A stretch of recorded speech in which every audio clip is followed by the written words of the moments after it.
At 0900 hours on September 19th, a seemingly routine morning for Estonian radar operators took a dramatic turn when their screen suddenly lit up with 3 unauthorized contacts.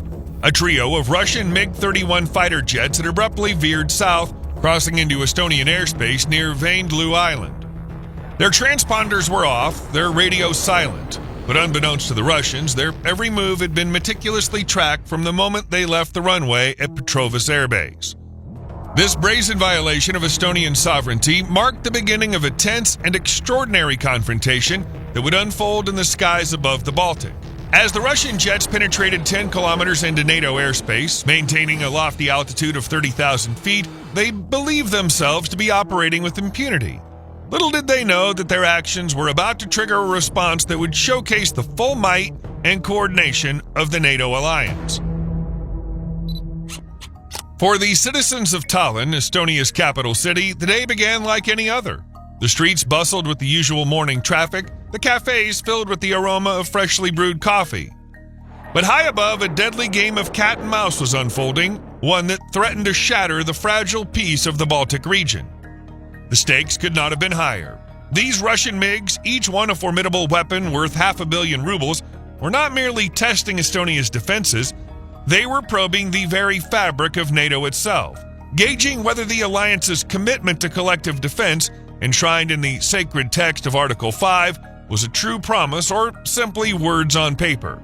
As the gravity of the situation became clear, the gears of the NATO machine began to turn with a precision and efficiency that would leave the Russian pilots in awe. Undetected by the intruders, a pair of Italian F-35 fighter jets, part of NATO's Baltic air policing mission, were already maneuvering to intercept. These cutting-edge stealth aircraft, equipped with the most advanced sensors and avionics in the world, had the MiGs firmly in their digital sights. Employing the F-35's remarkable distributed aperture system, a suite of 6 infrared cameras providing 360-degree coverage, the Italian pilots could track the Russians with an ease that bordered on the supernatural. They watched the heat signatures of the MiG's twin Soloviev D-30 F-6 engines burning brightly against the cold blue of the Baltic sky, all while remaining completely invisible to the Russian radar. This technological asymmetry was just the beginning of the MiG's woes. As the Italian F-35s moved into position, a complex ballet of NATO assets was already working in harmony to spring the trap. To the east, a flight of Finnish F-18 Hornets deliberately maintained a visible presence on Russian radar screens, subtly herding the MiGs toward their fate. Meanwhile, high above the Baltic waters, Swedish Gripens ghosted silently, receiving a steady stream of targeting data from the F-35s via the ultra-secure Link 16 data link. In command centers across the region, NATO controllers orchestrated this intricate operation with a deft touch, coordinating the movements of fighters, surveillance aircraft, and ground-based radar systems. The Russian pilots, still believing themselves to be masters of the situation, were blissfully unaware that they had stumbled into a web of NATO's making. The first inkling of trouble came as the MiG's onboard threat receivers began to wail with increasing urgency. The pilots instinctively checked their 6 o'clock position, scanning the skies behind them for any sign of pursuit, but the Italian F-35s, with their radar cross-sections reduced to the size of a golf ball, remained frustratingly elusive. In the cockpits of the F-35s, the Italian pilots watched with a mix of professional focus and grim satisfaction as the Russian jets began to react to their unseen presence.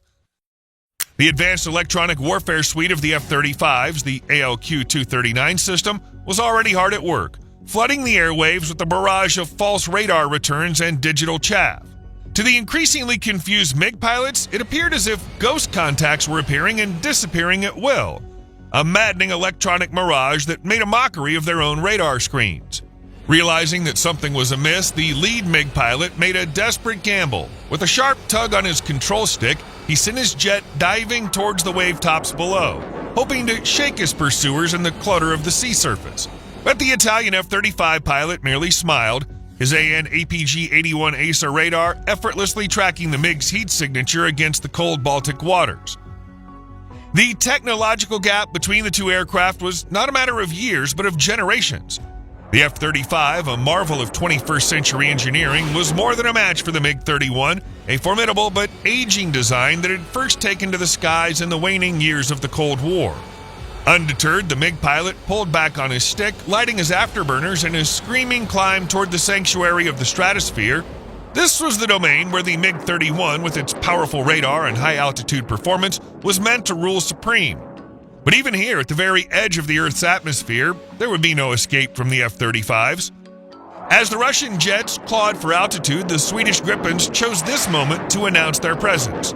Screaming in from the south, their radar suddenly flaring to life, the Gripens joined the fray with an electronic war that seemed to shake the very air. For the beleaguered MiG pilots, the realization that they were now caught between multiple adversaries began to dawn with a sickening certainty. The ensuing minutes were a blur of desperate maneuvers and increasingly frantic radio calls.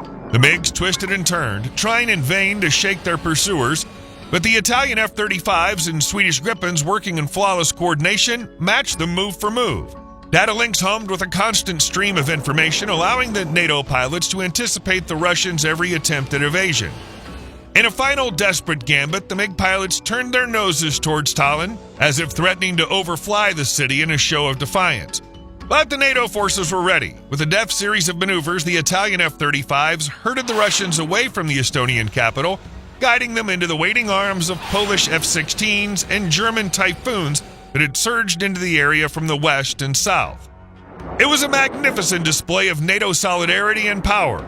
Fighters from Italy, Sweden, Poland, and Germany, working in concert with ground controllers and surveillance assets from across the alliance, had come together to face down the Russian challenge.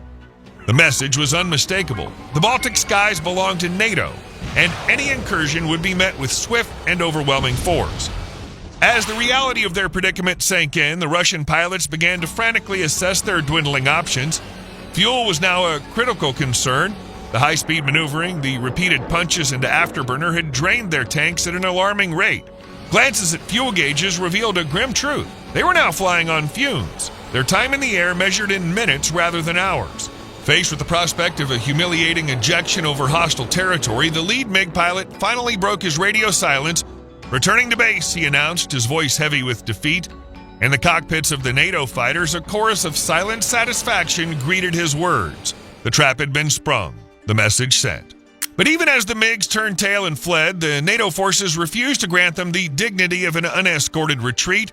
Swedish Gripens, their targeting pods recording every moment in humiliating high definition, slid into close formation alongside the departing Russians. The MiG pilots, their heads hung low, could only endure the final indignity as their every move was documented for posterity. At the Polish border, the grim task of escorting the Russians home fell to a flight of F-16s from the Polish Air Force. These pilots, for whom the scars of Russian aggression ran deep, shadowed the MiGs with barely restrained glee. Their APG-68 radars remained locked on the retreating jets, the warning tones a constant reminder of NATO's technological and tactical superiority. As the MiGs finally limped back towards their base at Kaliningrad, fuel gauges hovering near empty, they received one final surprise. Instead of the hero's welcome they might have expected, they found themselves greeted by a wall of stone-faced NATO fighters, a silent rebuke to their failed mission. The implications of this encounter were far-reaching and profound. For Russia, it was a stark reminder that the days of unchallenged dominance in the Baltic region were over.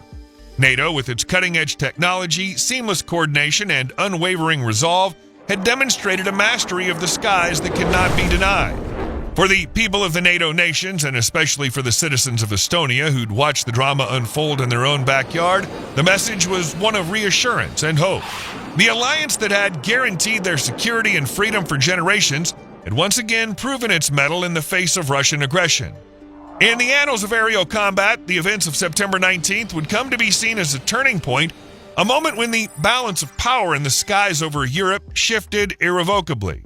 The age of stealth, of data links, and sensor fusion had arrived, and with it, a new era of NATO supremacy. As the dust settled and the adrenaline faded, the pilots and controllers who'd taken part in this extraordinary operation began to reflect on the magnitude of their achievement. They'd faced down a formidable adversary, demonstrating the power of teamwork, technology, and shared resolve. In doing so, they'd sent an unmistakable message to Moscow and to the world. The NATO alliance was stronger than ever, ready and willing to defend its members against any threat. In the days and weeks that followed, the story of the Baltic encounter would be told and retold, a cautionary tale for would-be aggressors and a source of pride for the men and women of NATO. The 21st century had brought with it new challenges, but also new opportunities.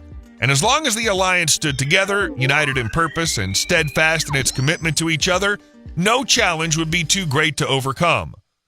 The Baltic Sea was quiet once again, but the echoes of that fateful day would linger long in the memory of those who'd been a part of it. A new chapter in the history of aerial warfare had been written, and NATO had emerged as the undisputed master of the skies. This is the story of that encounter, a tale of bravery, ingenuity, and the unbreakable bonds of alliance. This is the story of NATO's finest hour in the Baltic. What do you think? Share your thoughts in the comments. Thank you for watching. We greatly appreciate a like and a subscription to our channel. See you again soon.